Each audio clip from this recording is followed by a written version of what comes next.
कल्याण railway station Mumbai Kamathipura वेश्या व्यवसायाचा पर्दाफाश, कल्याण पोलिसांची मोठी कारवाई, टोळीचे 3 मुख्य सूत्रधार गजाआड, पश्चिम बंगालहून आरोपींना बेड्या।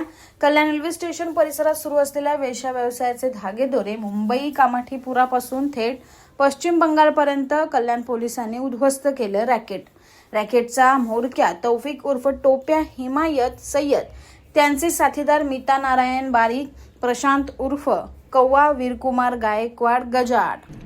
कल्याण रेल्वे स्टेशन परिसरामध्ये जे अनैतिक व्यवसायाचं ब्रॅकेट चालत होतं, त्या अनुषंगाने आपण यापूर्वी त्या सगळ्या टोळ्या याच्यावरती आरोपींच्यावरती मोक्कांतर्गत कारवाई केली होती आणि त्यामुळे यापूर्वी आपण 5 महिलांना त्यामध्ये अटक केलं होतं। आमचे कल्याणचे ACP अशोक हनुमान यांच्या टीमने त्याच्यामध्ये चांगली कारवाई करून ते सगळे रॅकेट चालवण्याचा टोळी प्रमुख जो होता, त्याच्या टोळी प्रमुख आणि त्याचे अन्य साथीदार यांना आपण पश्चिम बंगालमधून आपल्या टीमने मागच्या 1 आठवड्यापासून आपली टीम त्या ठिकाणी होती आणि ACP हनुमान यांच्या टीमने त्यामध्ये 24 परगणा पश्चिम बंगाल या ठिकाणाहून त्याचा मुख्य टोळीचा जो सूत्रधार आहे, त्याच्यामध्ये त्याचं नाव आहे तौफिक उर्फ टोप्या हिमायत सय्यद। याच्यावरती यापूर्वीचे पिटाचे आणि इतर म्हणून असे 8 गुन्हे दाखल आहेत त्याला, आणि त्याचबरोबर या गुन्ह्यातील एक फरार आरोपी आहे मीता नारायण बारीक, या दोघांना पण आपण पश्चिम बंगालमधून अटक केलेलं आहे। यापूर्वी आपण 5 महिलांना अटक केलं होतं, त्यांनासुद्धा आता सध्या न्यायालयीन कोठडीमध्ये आहेत।